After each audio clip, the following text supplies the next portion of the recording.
Dalam nama Bapa, Putra, dan Roh Kudus. Amin. Allah Bapa yang Maha Pengasih, kami kembali ke hadapan-Mu untuk mengucap syukur atas cinta-Mu yang berkelimpahan dan tiada berkesudahan. Bantulah kami untuk senantiasa mampu menemukan butir-butir kasih dalam setiap pengalaman hidup kami. Buka pintu hati kami dan pikiran kami dalam mendengar dan merenungkan sabda-Mu hari ini. Semoga kami dapat menemukan cinta-Mu lewat sabda dan renungan yang akan kami dengarkan hari ini. Engkau kami muliakan, kini dan sepanjang masa. Amin.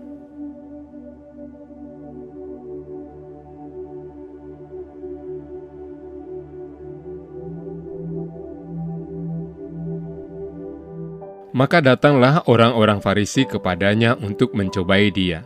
Mereka bertanya, apakah diperbolehkan orang menceraikan istrinya dengan alasan apa saja? Jawab Yesus, tidakkah kamu baca bahwa Ia yang menciptakan manusia sejak semula menjadikan mereka laki-laki dan perempuan?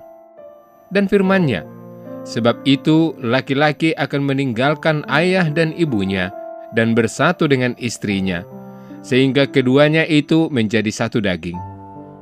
Demikianlah mereka bukan lagi dua, melainkan satu. Karena itu, apa yang telah dipersatukan Allah tidak boleh diceraikan manusia.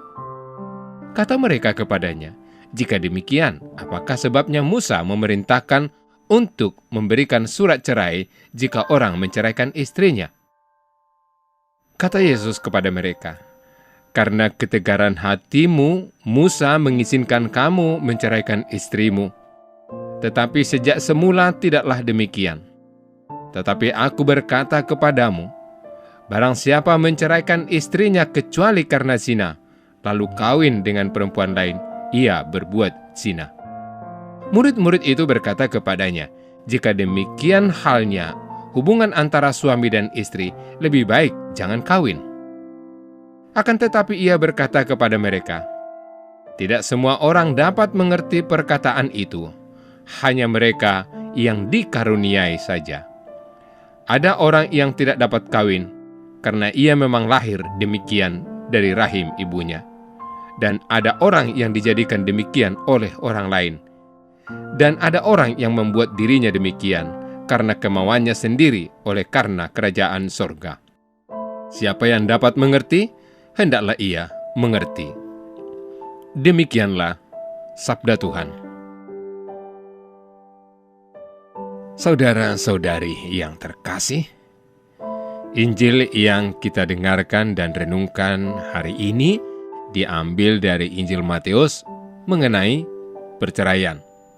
Peristiwa saat itu, Yesus digoda oleh orang-orang Farisi yang mengatakan, apakah diperbolehkan orang menceraikan istrinya dengan alasan apa saja?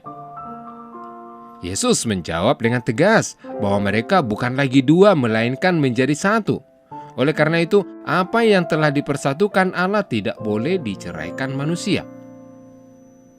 Orang-orang Farisi terus menggoda Yesus dengan berbagai pertanyaan. Akan tetapi, Yesus menjawabnya dengan baik dan memberikan suatu solusi mengenai kawin dan tak kawin. Hal ini sangat jelas bahwa kekuatan iman mampu mengalahkan kejahatan. Meskipun godaan terus datang, Tuhan dengan setia mempertahankan komitmen. Saudara, saudari yang dikasihi Tuhan, Injil hari ini mau mengajak kita untuk teguh di dalam iman, terutama cinta dan kasih dalam membentuk hidup berkeluarga. Bahwa kekuatan dalam pernikahan adalah cinta dan saling percaya satu dengan yang lain. Kekuatan inilah yang mempererat cinta pernikahan dan membangun keharmonisan di dalam keluarga.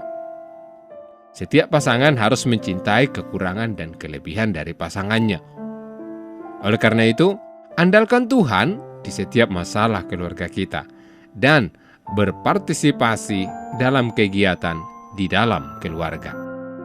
Sehingga suasana di dalam keluarga akan damai dan dipenuhi oleh kasih dan cinta. Meskipun banyak orang bercerai dan selingkuh, itu karena tiada cinta dan saling menghargai satu dengan yang lain, terutama karena perekonomian keluarga dan masalah lainnya, sehingga memicu keributan dan mengakhiri janji pernikahan yang telah mereka ucapkan di depan Tuhan dan sesama. Saudara-saudari yang dikasihi Tuhan, marilah kita saling bergandeng tangan membangun cinta dan kasih di tengah keluarga. Meluangkan waktu untuk berdoa, makan, dan bekerja bersama-sama. Sehingga jika ada permasalahan, mudah untuk diselesaikan. Akhirnya, hubungan dalam keluarga, baik orang tua dan anak-anak, akan berjalan dengan baik. Oleh karena itu, harus meninggalkan rasa ego dan mulai mengungkapkan 3 hal, yaitu minta tolong, terima kasih, dan maaf. Ketiga kata ini adalah kunci untuk mencapai keharmonisan dan kesejahteraan dalam keluarga dan sesama yang kita jumpai. Tuhan memberkati. Allah Bapa kami bersyukur atas pasangan hidup yang telah Kau berikan kepada kami sebagai suatu hadiah yang terindah yang dapat kami terima. Karuniakanlah kepada kami kasih sejati yang terungkap dalam kesetiaan dan kesediaan untuk memahami, melayani, dan mengampuni. Doa ini kami sampaikan kepadamu dengan pengantaran Kristus, penyelamat kami. Amin. Allah yang Maha Kasih, kami bersyukur atas rencana perjalanan apostolik Bapak Suci Fransiskus ke Indonesia. Semoga perjalanan ini menjadi pengalaman iman yang mempererat persaudaraan dalam keanekaragaman, memperkuat bela rasa kepada saudari-saudara kami yang miskin, lemah, tersingkir, dan menderita. Kami mohon kepadamu, berilah kesehatan yang baik bagi Bapak Suci, agar rencana kedatangannya menjadi berkat bagi gereja dan bangsa Indonesia. Semoga kehadirannya membawa sukacita Injil dan membangkitkan pengharapan bagi terciptanya kerukunan, kedamaian, dan kebaikan bersama Bunda Maria, Ibu dan Teladan Iman, serta Bapak Yosef, mempelainya yang amat setia.